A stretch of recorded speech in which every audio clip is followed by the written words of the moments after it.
वो क्या है जो बाहर से सख्त और बालों वाला है और अंदर से नरम और गीला है?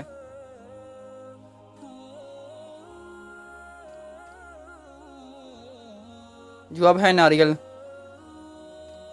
वो क्या चीज़ है जो मुंह में डालते वक्त सख्त और बाद में नरम हो जाती है?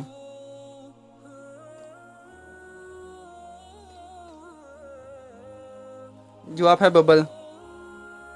वो क्या है जो मर्द की शलवार में होती है लेकिन औरत की शलवार में नहीं होती?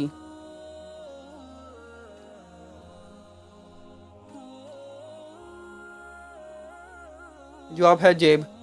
वो क्या है जो करते हुए मर्द औरत की निस्बत जल्दी थक जाता है?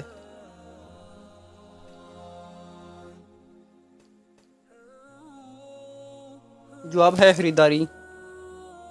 वो क्या है जो ज़िंदगी में लड़के को एक बार और लड़की को दो बार मिलता है?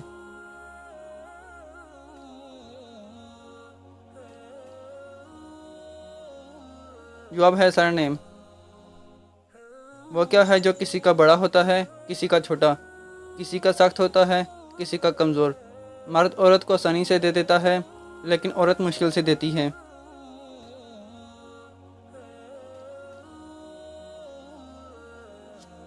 जवाब है दिल।